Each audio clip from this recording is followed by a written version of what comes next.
अपनी सवाई जयसिंह के बाद चले जो कंप्लीट नहीं हुआ था दोस्तों, आज वो कंप्लीट हो जाएगा, उसको आगे बढ़ाते हैं दोस्तों।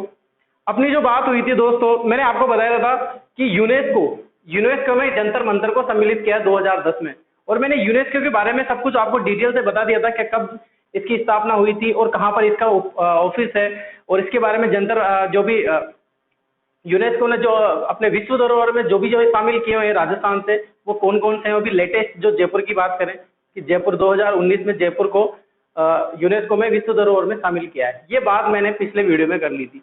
लिखाने की जरूरत नहीं है क्योंकि आपको बोलते याद हो गया होगा, और लिखाने की रही बात तो वो कल्चर का पार्ट है, अपन कल्चर में वो डिटेल से पढ़ेंगे वहां पर। अपन जय सिंह को आगे बढ़ाते हैं, ठीक है। देखो सवाई जय सिंह,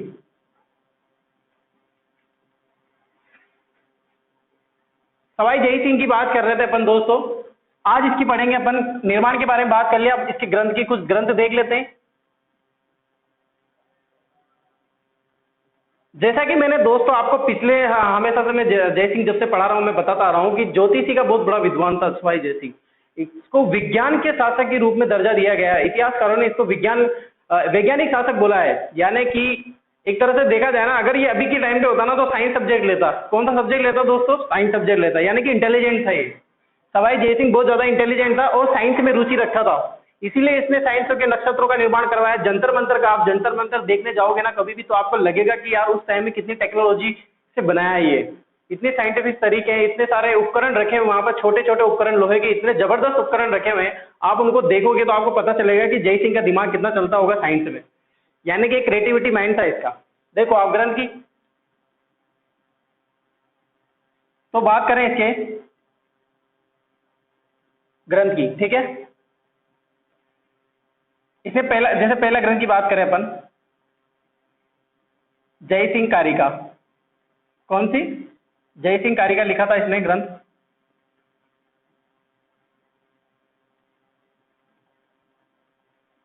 सिद्धांत कौस्तुमय,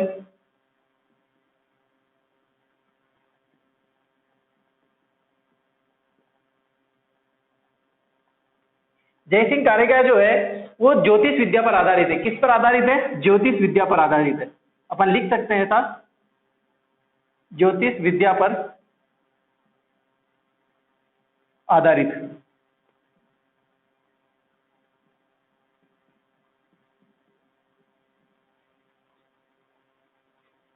इसके बाद दोस्तों इसने क्या करा, यूक्लिड की बीज गणित थी, यूक्लिड की बीज गणित का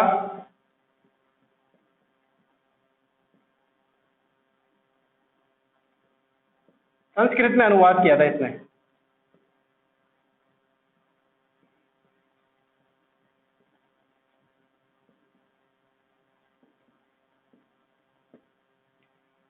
किसमें दोस्तों? संस्कृत में अनुवाद किया था। जय सिंह कारिका, सिद्धांत कौस्तुमय और यूक्लिड की बीज गणित का संस्कृत में अनुवाद किया था।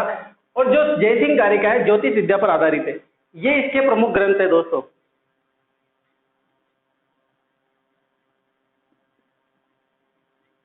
इसके बाद एक और अगर बात करें, एक और था सम्राट सिद्धांत, ये भी बहुत बड़ा ग्रंथ था इसका, सम्राट सिद्धांत। आराम से याद हो जाएंगे दोस्तों। कैसे याद रखोगे? देखो आपको याद रखना है सम्राट सिद्धांत। सम्राट सिद्धांत, सिद्धांत से ये जुड़ा हुआ है सिद्धांत कौस्तुमय, तो लगा देना सम्राट सिद्धांत, सिद्धांत कौस्तुमय और जय सिंह कारिका, जो कि इसके नाम से ही है। ऑब्जेक्टिव में आराम से आप पहचान लोगे अगर जय सिंह कारिका आ जाता है वहां पर कि निम्न में से कौन सा जय सिंह, सवाई जय सिंह का ग्रंथ है, तो जय सिंह कारिका इसके नाम से। ज्योतिष विद्या पर आधारित था ये, और यूक्लिड की बीज गणित का इसने संस्कृत में अनुवाद किया था। एक मोस्ट इंपोर्टेंट बात कि सवाई जय सिंह ने, किसने? सवाई जय सिंह ने, या सवाई जय सिंह ज्योतिष विद्या का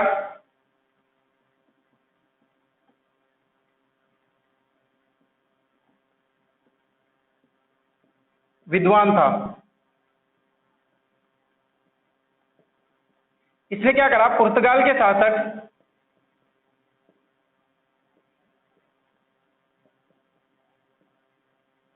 पुर्तगाल का शासक था, उसका नाम था एमानुअल।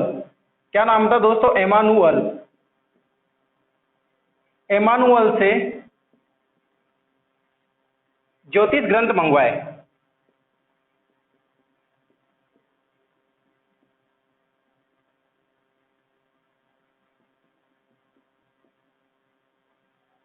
जिसे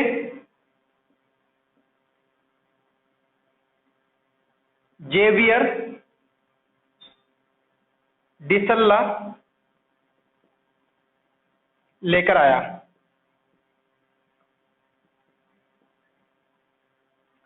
होता क्या है दोस्तों कि जो सवाई जय सिंह था वो ज्योतिषी का बहुत बड़ा विद्वान था, इसको रुचि थी ज्योतिष में, यानी कि जानता रहता हो कि यार इसकी मैं नॉलेज कैसे लूं, इसके ग्रंथ पढ़ने की रुचि होगी।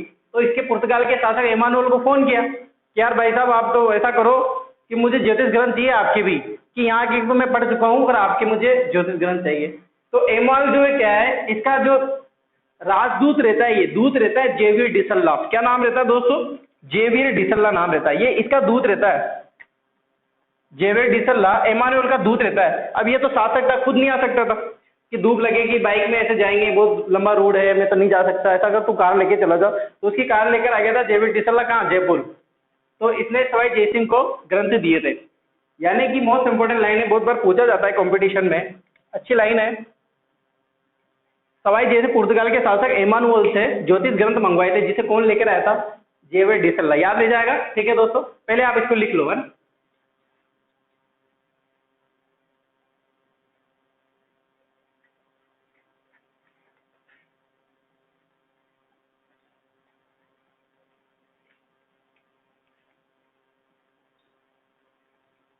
लिख लिया? ये बात हो गई दोस्तों इसके मोस्ट ग्रंथ की। बहुत सारे ग्रंथ रहते हैं हर राजा के, बहुत सारे, लेकिन जो पूछे जाते हैं, जो एग्जाम में, कंपटीशन एग्जाम में मोस्ट इंपोर्टेंट रहते हैं। आप अगर आपको लगता है कि बहुत सारे जैसे रह जाते हैं तो आप कमेंट बॉक्स में डाल सकते हैं इन चीज़ों को। पढ़ाना तो क्या हर चीज़ को तो होता नहीं है, लेकिन मैं मोस्ट चीज़ें आपको जरूर बताऊंगा। लेकिन आप बुक्स में ग्रामीण में देखोगे तो यही ग्रंथ मिलेंगे आपको जो आते हैं एग्जाम में, अभी तक पूछे गए हैं।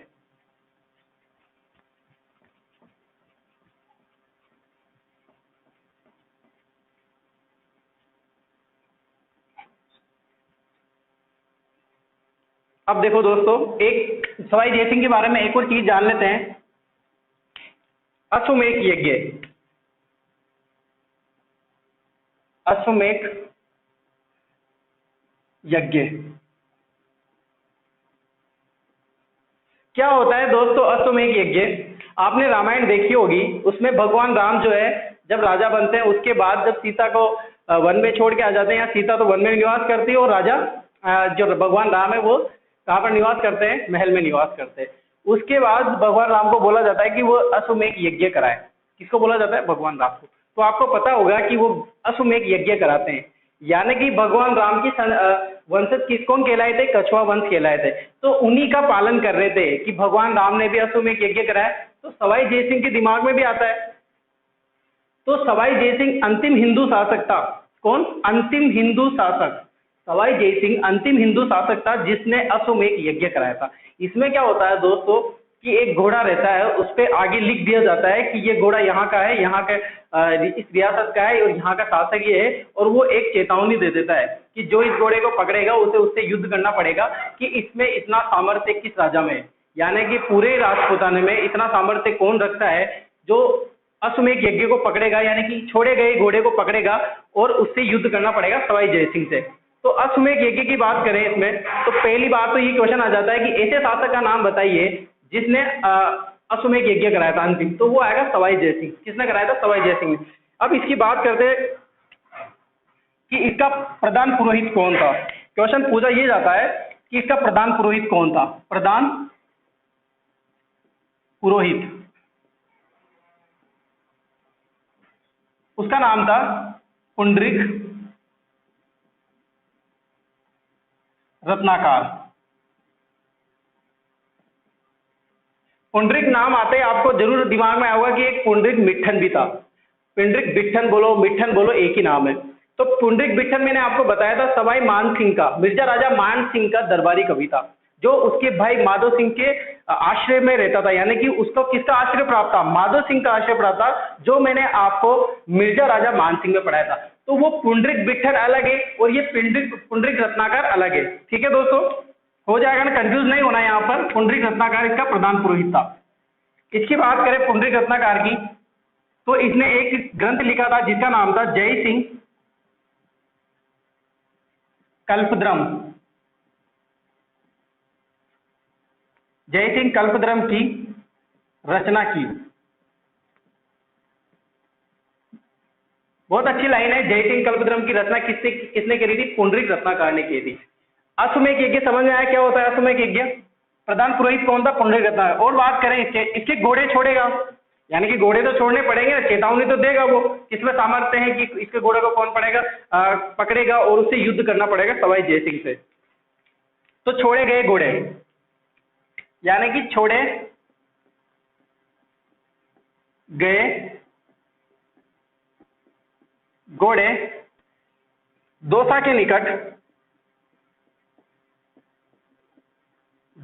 निकट किन्होंने पकड़े थे? कुंभानी राजपूतों ने पकड़े थे। कुंभानी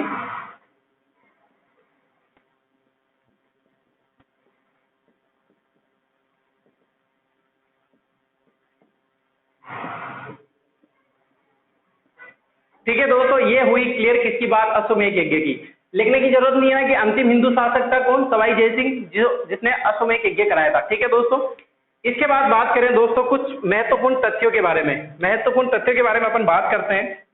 देख लेते हैं, ये जगह है यहाँ पर, यहीं पर देख लेते हैं अपन। अब ज्यादा है नहीं वैसे। सवाई जय सिंह के बारे में बेसिक चीजें ऐसे जान लेते हैं। सवाई जय सिंह को वैज्ञानिक शासक भी बोला जाता है। वैज्ञानिक सवाई जय सिंह को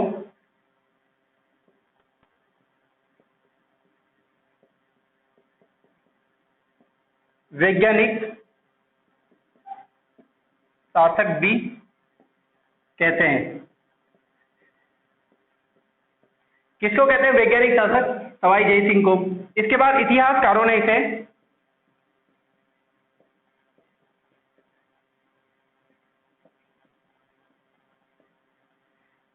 चाणक्य की संज्ञा दी।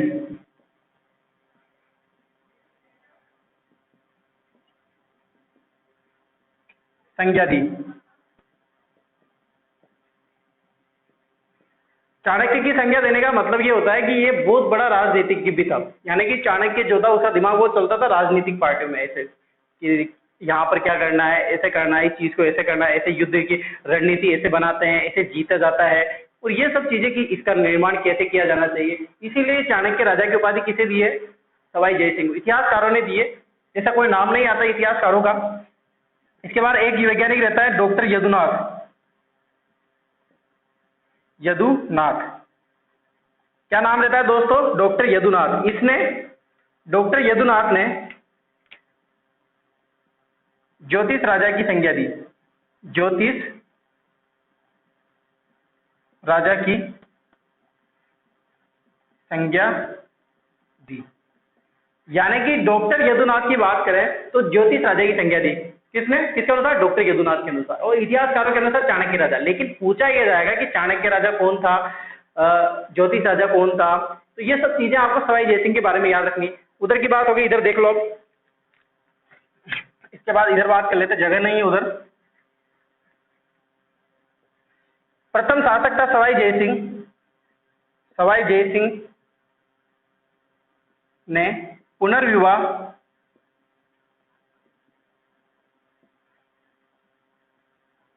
पर, विधवा विवाह पर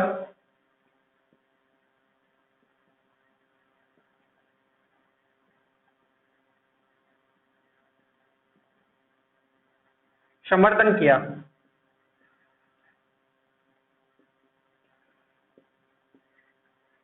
यानी कि दोस्तों सवाई जय सिंह जो था वो ये चाहता था, यानी कि इन चीजों का समर्थन करता था कि पुनर्विवाह होना चाहिए। अगर किसी पति की हस्बैंड या डेथ हो जाती है तो उसके बाद जब विधवा होनी है उसका विवाह होना चाहिए, यानी कि विधवा विवाह पर जोर दिया था इसने, पुनर्विवाह पर जोर दिया था। और इसके बाद एक और चीज आती है अंतरजातीय विवाह पर, यानी कि सवाई जय सिंह ने इन सब चीजों का क्या किया? समर्थन किया था। इसके बाद दोस्तों लिखने की जरूरत नहीं है, ये सवाई जय सिंह के बारे में सब बेसिक चीजें थी, वो मैंने आपको बता दी।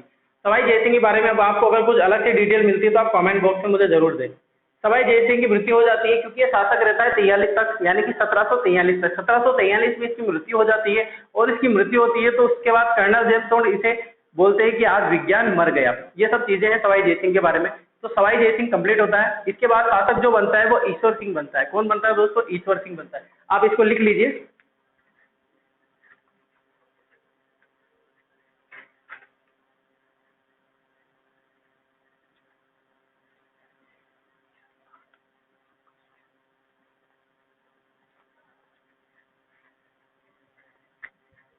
तो दोस्तों सवाई जय सिंह कंप्लीट हो जाता है आज।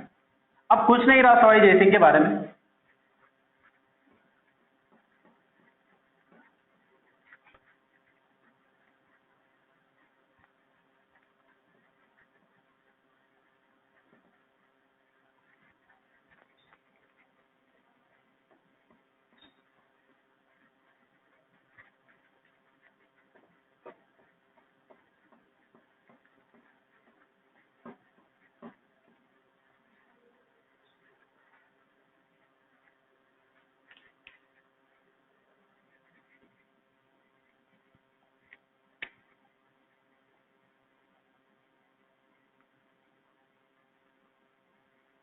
1743 में जय सिंह की मृत्यु हो जाती है, शासक बनता है ये, और ये 50 तक बनता है। कहाँ तक बनता है? 50 तक। देखो दोस्तों, मैंने आपको बताया था कि कौन सा समझौता होता है? देबारी समझौता होता है। देबारी समझौता 3 राजाओं के मध्य होता है, जिसमें तीसरा राजा मैंने बताया था कि मेवाड़ के राजा थे अमर सिंह द्वितीय। उनके उन्होंने ये शर्त रखी थी कि वो अपनी पुत्री चंद्रकौरी का विवाह इस शर्त पर करेंगे तो इनसे उत्पन्न जो पुत्र होगा वही आमेर का शासक बनेगा। लेकिन दोस्तों होता क्या है कि ईश्वरी सिंह यहाँ पर शासक बन जाते हैं। ईश्वरी सिंह जो है वो सूरज कौरी के पुत्र थे, यानी कि सवाई जय सिंह के एक अन्य रानी भी थी जिसका नाम था सूरज कौरी। क्या नाम था दोस्तों? सूरज कौरी था। जो कौन रहती? अजीत कंवर की पुत्री रहती है। अजीत कुमार कौन? महाराजा अजीत कुमार। अजीत सिंह कौन है? मारवाड़ के शासक थे। उनकी पुत्री रहती है सूरज कौरी, उसके पुत्र रहते हैं ईश्वरी सिंह। लेकिन छल कपट से कैसे भी करके उनके प्रभाव में आकर ईश्वरी सिंह को शासक बना देते हैं सवाई जय सिंह के बाद। तो सवाई जय सिंह में समझौता, सवाई जय सिंह और अमर सिंह द्वितीय के मध्य समझौता ये होता है कि इनसे जो इंदिरा कौरी, चंद्र कौरी और सवाई जय सिंह के मध्य जो उत्पन्न जो पुत्र होगा वही आमेर का शासक बनेगा। लेकिन ऐसा नहीं होता, क्योंकि जो शासक होता है वो माधो सिंह बनना चाहिए था, क्योंकि उनके मध्य पुत्र माधो सिंह होता है, लेकिन ईश्वरी सिंह हो जाता है। लेकिन ईश्वरी सिंह 43 से 50 यानी कि 7 साल तक शासक रहता है। इसके बाद माधो सिंह शासक बनता है। इसका पुत्र नहीं बनता, माधो सिंह बनता है। माधो सिंह कौन रहता है? माधो सिंह सवाई जय सिंह और चंद्रकौरी का पुत्र रहता है, जो कि देबारी समझौते के अनुसार इससे पहले बनना चाहिए था। लेकिन ईश्वरी सिंह शासक बन जाता है। इसलिए इसको पढ़ लेते हैं, थोड़ा सा ज्यादा इंपॉर्टेंट नहीं आएंगे। अब देखो दोस्तों क्या होगा कि आमेर के जितने भी शासक आएंगे इसमें मोस्ट इंपॉर्टेंट एक भी शासक नहीं आएगा, सिर्फ प्रताप सिंह को छोड़कर। यानी कि प्रताप सिंह में क्वेश्चन ज्यादा से ज्यादा बनेंगे तो प्रताप सिंह में से बनेंगे, ईश्वरी सिंह में से, माधो सिंह में से, इनमें से बेसिक क्वेश्चन नहीं बनते। फिर भी मैं पढ़ाऊंगा आपको। ईश्वरी सिंह को पढ़ लेते हैं। देखो कुछ चीजें इसमें, पहली बात, इसको ईश्वरी सिंह को सूरज कौरी का पुत्र था। सूरज कौरी व सवाई जय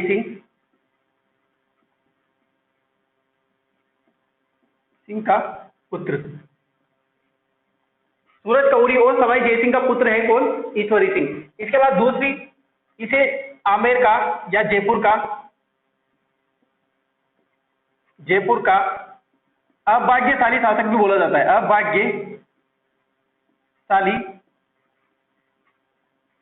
शासक भी बोला जाता है।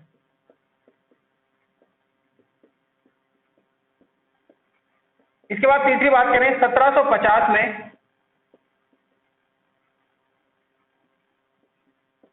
मराठा द्वारा मांगी गई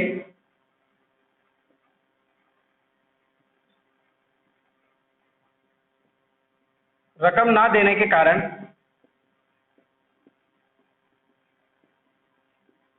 आत्महत्या कर लेता है।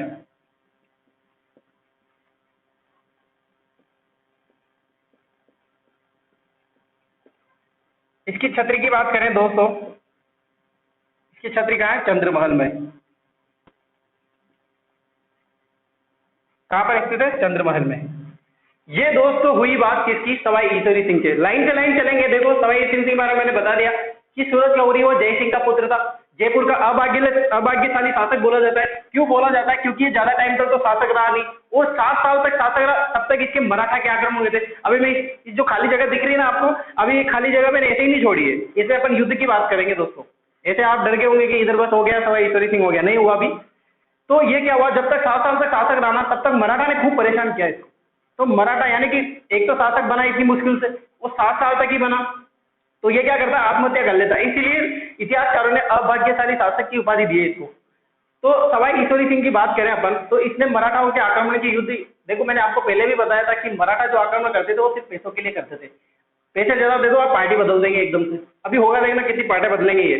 देखो अब इसके युद्ध के बारे में बात करते हैं अपन। मराठा से युद्ध हुए थे और माधो सिंह से भी युद्ध हुए थे। यानी माधो सिंह इसका पीछा थोड़े ना छोड़ेगा, माधो सिंह को बनना चाहिए था। देवारी समझौते के अनुसार माधो सिंह को शासक बनना चाहिए था आमेर का, तो माधो सिंह से भी युद्ध लड़ेंगे भी ये। तो देखो युद्ध, पहले युद्ध की बात करते हैं, राजमहल का युद्ध। राजमहल का युद्ध कहां पड़ता है? राजमहल टोंक में पड़ता है दोस्तों। कहां पड़ता है? टोंक में पड़ता है। कब हुआ था? 1 मार्च 1747 को। कब हुआ था? 1 मार्च 1747 को हुआ था। अब किस किस के मध्य हुआ था? देखो ये हुआ था ईश्वरी सिंह वर्सेस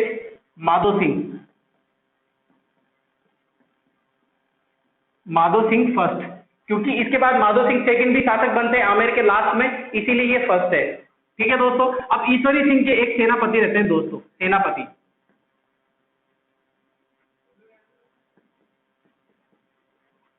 उनका नाम याद रखना बहुत जरूरी है आपको। क्यों रखना है अभी बताऊंगा। गोविंद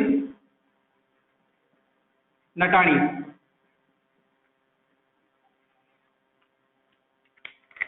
इसके बाद दोस्तों बात करें कि सवाई ईश्वरी सिंह का साथ किसने दिया था, तो यहां पर दिया था मराठाओं ने। मराठा। ईश्वरी सिंह का सेनापति रहता है गोविंद नटाणी। दोस्तों गोविंद नटाणी नहीं होता तो ये माधो सिंह से पराजित हो जाता। बहुत बड़ा योगदान था गोविंद नटाणी का, इसीलिए नाम आता है गोविंद नटाणी का। ईश्वरी सिंह के साथ जबरदस्त सेनापति था इसका, और इसी ने ही साथ दिया था ईश्वरी सिंह का। इसी कारण माधो सिंह को पराजित हो पाया था, नहीं तो माधो सिंह पराजित नहीं हुआ। जबरदस्त युद्ध हुआ था और मराठा ने साथ दिया था ईश्वरी सिंह का। और मराठा ने साथ इसलिए दिया था क्योंकि ज्यादा रकम दी थी, 5 लाख रुपए की लमसम रकम दी थी ईश्वरी सिंह मराठा को। इसलिए माधो सिंह के साथ लड़के ना लड़के और मराठा किसके साथ आए? ईश्वरी सिंह के साथ आए। अब दोस्तों यहाँ से माधो सिंह शासक नहीं बना था आमेर का, तो ये कहाँ चला जाता है? क्योंकि चंद्रगौरी का पुत्र था। किसका पुत्र था? चंद्रगौरी। और चंद्रगौरी कहाँ की थी? मेवाड़ की थी। तो ये अपने नाना के यहाँ चला जाता है। तो नाना के यहाँ चला जाता है तो नाना के यहाँ से भी कोई साथ देगा, यानी कि यहाँ इसका साथ किसने दिया था? मेवाड़ के शासक महाराणा जगत सिंह द्वितीय। राजमहल का युद्ध होता है, टोंक में पड़ता है। 1 मार्च 1747 का युद्ध होता है। ईश्वरी सिंह पराजय, यहाँ पे विजय होते हैं। कौन जीता है? विजय, और ये पराजय होते हैं। और माधो सिंह यहाँ से हार जाते हैं और ईश्वरी सिंह जीत जाते हैं। ईश्वरी सिंह की जीतने के बाद, जीतने के उपलक्ष्य में इतने खुश हो जाते हैं और किसी किसी चीज का निर्माण करवाते हैं। होता है ना दोस्तों, जनरली होता है ये चीजें। राजा महाराजा जब भी युद्ध जीतते थे या तो किसी चीज का निर्माण करवाएंगे या फिर किसी को कुछ जागीरदार दे देंगे। तो इसने क्या करा? विजय के उपलक्ष्य में एक ईसर लाट का निर्माण करवाया था। किसका निर्माण करवाया था? ईसर लाट का निर्माण। यहाँ लिख देता हूं मैं, विजय उपलक्ष्य में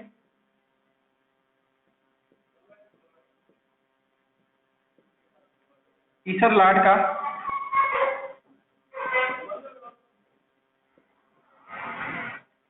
का निर्माण करवाया।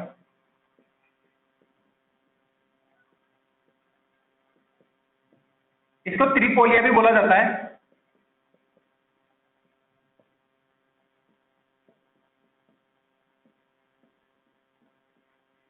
त्रिपोलिया इसलिए बोला जाता है दोस्तों, होता क्या है कि त्रिपोलिया जयपुर में एक बाजार का नाम है, जिस बाजार का निर्माण भी किसने करवाया था? सवाई जय सिंह ने करवाया था। और उसी बाजार में बना हुआ है ईसर लाट।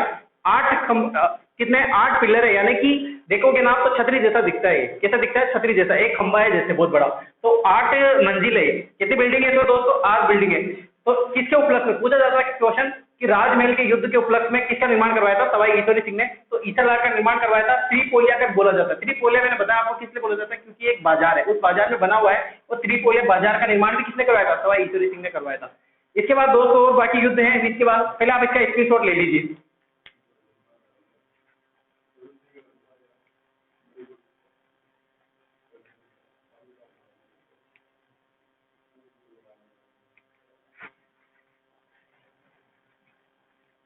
इधर देखो, इधर का मिटा देते हैं, इसमें हो जाएगा सवाई ईश्वरी सिंह। तो राजमहल का युद्ध कब हुआ था दोस्तों? 1747 में। डेट याद रखना। कहां पड़ता है? टोंक में पड़ता है।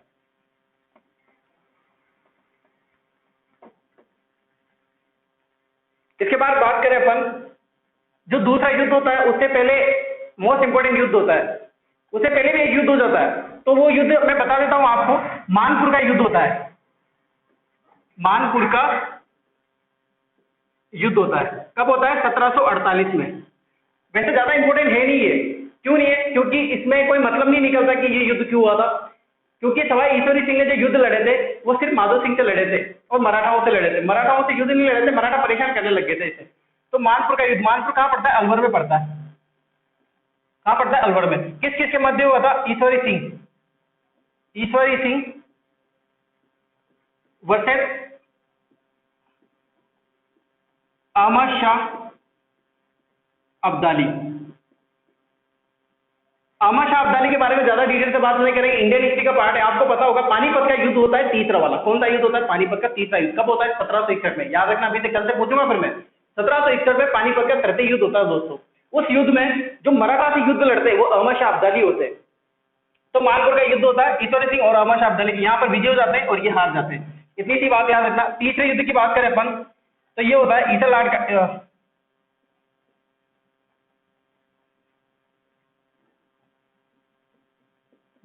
बगरू का युद्ध।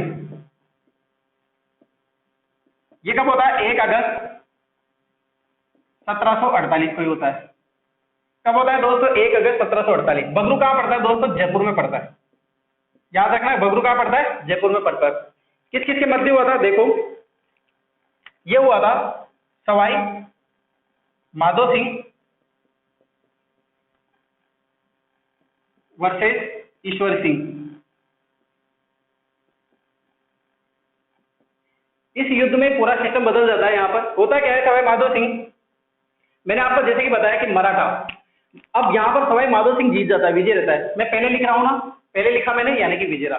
सवाई माधो सिंह जीत जाता है। कारण ये रहता है क्योंकि इसका साथ कौन देते हैं? मराठा साथ देते हैं। मराठा साथ देने का कारण बार बार मैं वही बोलूंगा कि क्यों ये मराठा जो है वो पैसों के लिए काम करते हैं। जो ज्यादा पैसे देगा वो उसी का साथ दे देगी। अब यहाँ पर माधो सिंह से मीटिंग हो गई थी, माधो सिंह से फोन कॉल वगैरह हो गए थे और माधो सिंह ने बात कर ली थी कि यार हम ज्यादा पैसे देंगे, जो भी ईश्वर सिंह देगा उससे ज्यादा पैसे दूंगा। क्योंकि ईश्वरी सिंह के पास भी अब पैसा नहीं बचा था, इसीलिए आत्महत्या करता है। क्योंकि बार बार मराठा परेशान करने लगे थे। जब देखो जब 2 लाख, 5 लाख, 10 लाख, 15 लाख, 20 लाख मांगने लग जाते थे, ईश्वरी सिंह परेशान हो गया था। लेकिन माधो सिंह ने क्या करा कि ज्यादा पैसे देके मराठा को अपनी तरफ कर लिए थे। तो इसका साथ कौन देंगे? यहाँ पर माधो सिंह का साथ किसने दिया था? मराठा ने दिया था। राव होलकर, मराठा के पेशवा राव होलकर ने। और इसके बाद तीसरी बात करें कि नानाजी के यहाँ था, तो वहां से महाराणा जगत सिंह तो साथ देंगे, महाराणा जगत सिंह साथ दिया था। ठीक है दोस्तों। और इधर ईश्वर सिंह की बात करें तो ईश्वर सिंह का भी साथ दिया था भरतपुर शासक ने, भरतपुर शासक सूरजमल ने। और तीसरी बात करें बूंदी के शासक, बूंदी शासक उमेश सिंह ने। कौन साथ देता है? बूंदी शासक उमेश सिंह। ये होता है दोस्तों सवाई, तो कहां पर होगा? टोंक में, 1 मार्च 1747 में। इसके बाद हुआ था बगरू का युद्ध। इसी युद्ध में बाद में पता चल जाता है कि माधो सिंह शासक बनता है, क्योंकि यहाँ पर शासक साथ किसने दिया था? मराठा दिया था। याद रह जाएगा ना, ये लिखने की जरूरत नहीं ना, बार बार लाइनें करूँ कि ये विजय रहा था और ये हार गया था। मैंने आपको एक बेसिक मेरे कॉन्सेप्ट की बता दिए कि जो मैं पहले लिखूंगा वो विजय रहेगा, जो बाद में लिखूंगा वो पराजित रहेगा। ठीक है दोस्तों। सवाई ईश्वर सिंह, स्क्रीनशॉट ले लो आप इसका।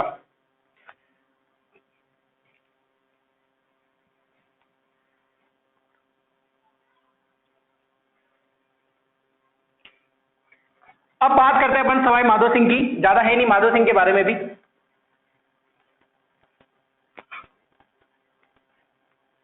बस देवारी समझौते को पूर्ण कर देता है माधो सिंह, इसके अलावा कुछ नहीं करा।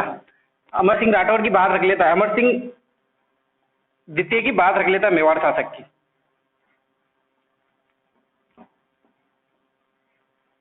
ताकि इतिहासकार ये नहीं बोलेंगे कि हाँ भाई देवारी समझौता तो कोई मतलब ही नहीं निकला, है ना दोस्तों।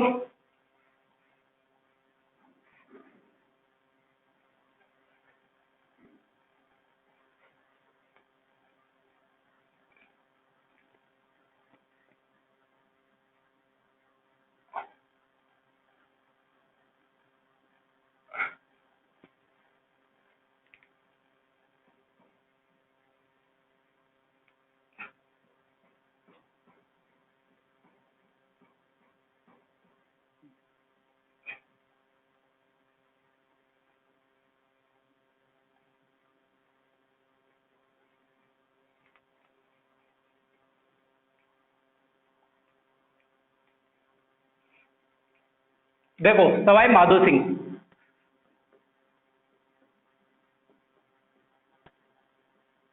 1750 में मृत्यु हो जाती है किसकी, ईश्वरी सिंह की, और ये 68 तक शासक रहता है। सवाई माधो सिंह की बात करते हैं। देखो दोस्तों इधर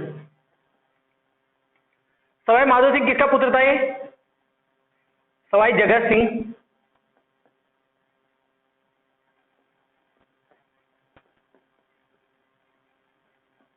सिंह व चंद्रगौरी का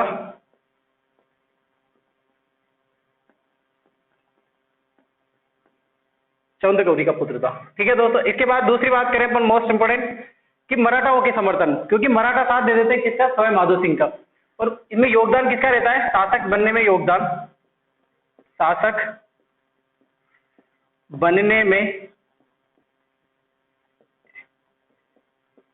योगदान मराठाओं का था।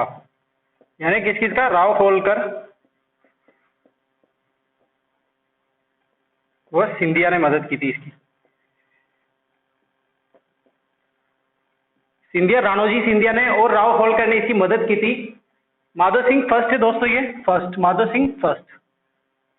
माधो सिंह फर्स्ट का इसका शासक बनने में योगदान किसने दिया था, मराठाओं ने दिया था, क्योंकि मराठा इसका साथ दे देते। अब क्या होता है दोस्तों, यहां पर सुनना, अब होता क्या है कि मराठाओं ने योगदान दे दिया कि अब मराठा इसको क्या करेंगे, परेशान करेंगे। क्यों करेंगे, क्योंकि भाई हमने तुझे शासक बनाया है, हमारी वजह से आप यहाँ के शासक बने हो आमेर के, तो हमें पैसे दे दिए। तो बार बार पैसे मांगने लग जाता है सवाई माधो सिंह से। लेकिन ईश्वर सिंह की सलाह नहीं रहती कि आत्महत्या कर लेंगे। माधो सिंह ने क्या करा कि वहां के जयपुर की जितनी भी जनता थी, वहां के जितने भी सरदार थे, उनको अपनी तरफ और अपनी बातों में इतना अच्छी तरह से रख रखा था कि सवाई माधो सिंह को ही सब कुछ मानने लग गए थे। तो ये रहता है कि मराठाओं से सवाई माधो सिंह मना कर देते कि नहीं, 1 रुपया भी नहीं दूंगा मैं तुम्हें, जो होए वो खा लो और कर लो, मैं तो यहाँ से शासक भी बन गया और अब 1 रुपया भी नहीं देने वाला। तो यहाँ पे क्या होता है दोस्तों, नोट लगाएंगे अपन। सवाई माधो सिंह ने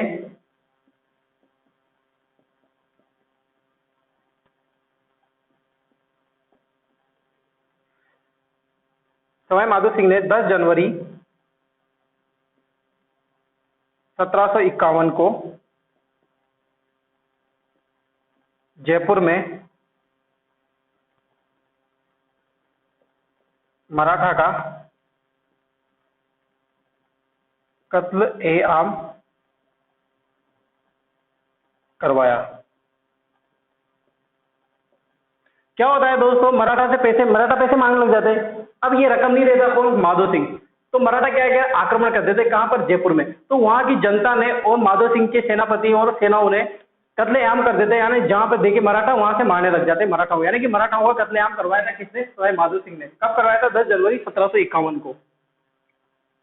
इसके बाद दोस्तों ये बात हुई इसकी, सवाई जगत सिंह इंद्रगौरी का पुत्र था। देवारी समझौते, याद रखना, देवारी समझौते के अनुसार शासक बनता है सवाई माधो सिंह।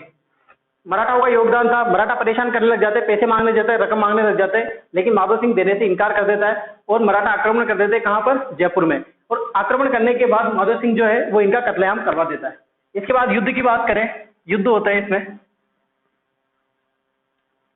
एक युद्ध होता है दोस्तों, बहुत बड़ा युद्ध है, बटवाड़ा का युद्ध। बटवाड़ा का युद्ध। बटवाड़ा कहां पड़ता है? मांगरोल में। कहां पड़ता है दोस्तों? मांगरोल में। मांगरोल कहां है? बारां में। कहां पर है? बारां में। इस युद्ध में किस किस के मध्य होता है ये? शत्रुसाल हाड़ा, कोटा शासक, कोटा शासक शत्रुसाल हाड़ा,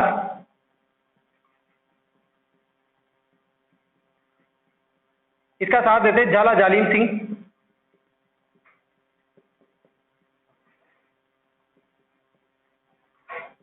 और इनको क्या बना देते हैं? सेनापति बना देते हैं।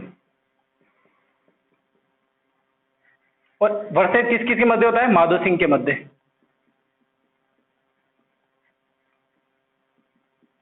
कब होता है दोस्तों? 1761 में। ये बात होती है दोस्तों बटवाड़ा के युद्ध की। मांगरोल बारां में पड़ता है, कोटा शासक शत्रुसाल हाड़ा और झाला जालिम सिंह। कहानी क्या है कि युद्ध क्यों होता है? सबसे बड़ी बात कि ये युद्ध क्यों हो रहा है। इसमें क्या होता है दोस्तों कि अहमद शाह अब्दाली रहता है, सॉरी अहमद शाह अब्दाली नहीं, मोहम्मद शाह, यानी कि मुगल बादशाह जो मोहम्मद शाह रहता है, वो क्या होता है कि जो माधो सिंह है इसको रणथंभौर का दुर्ग दे देते हैं। तो रणथंभौर का दुर्ग इनको देने पर ये नाराज हो जाते हैं कोटा शासक शत्रुसाल हाड़ा और झाला जालिम सिंह।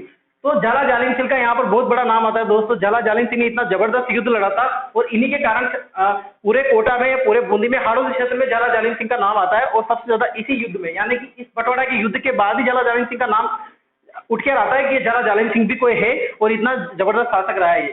तो माधो सिंह की पराजय हो जाती है और यहाँ पर झाला जालिम सिंह और शत्रुसाल हाड़ा जीत जाते हैं। इसके बाद दोस्तों ये माधो सिंह के बारे में पूरी कंप्लीट हो जाती है। इसमें कुछ निर्माण की बात है दोस्तों। एक चीज का निर्माण करवाया था इसने, देखो नाम क्या है इसका? सवाई माधो सिंह। तो माधोपुर नगर बसाया था, सवाई माधोपुर नगर बसाया। कब बसाया? 1763 में। और एक मोती डूंगरी के महल का निर्माण करवाया, मोती डूंगरी महल। मोती डूंगरी के महल का निर्माण करवाया था। और सवाई माधोपुर नगर जो है वो किसने बसाया था? सवाई माधो सिंह ने बसाया था। कब बसाया था? 1763 में। रणथंभौर दुर्ग के सबसे निकट बसाया था, इसीलिए सवाई माधो इसके नाम पर ही इसने माधोपुर नगर की रचना करी। ठीक है दोस्तों, याद क्या रखना है? बटवाड़ा का युद्ध याद रखना है। यहाँ पर पराजित हो जाता है माधो सिंह और विजय हो जाता है शत्रुसाल हाड़ा। ठीक है दोस्तों, इसके बाद नेक्स्ट बात करेंगे अपन नेक्स्ट वीडियो में। कमेंट बॉक्स में आप जरूर डालें कि कोई भी प्रॉब्लम हो या कोई भी आपकी हिस्ट्री से रिलेटेड जो भी क्वेश्चन है आप कमेंट बॉक्स में जरूर डालें। और आपको अच्छा लगता है तो थैंक्स जरूर बोला करें और मैं आगे आपकी कोशिश करता रहूंगा कि आपको अच्छे से अच्छी जानकारी देता रहूं। ठीक है दोस्तों, थैंक यू।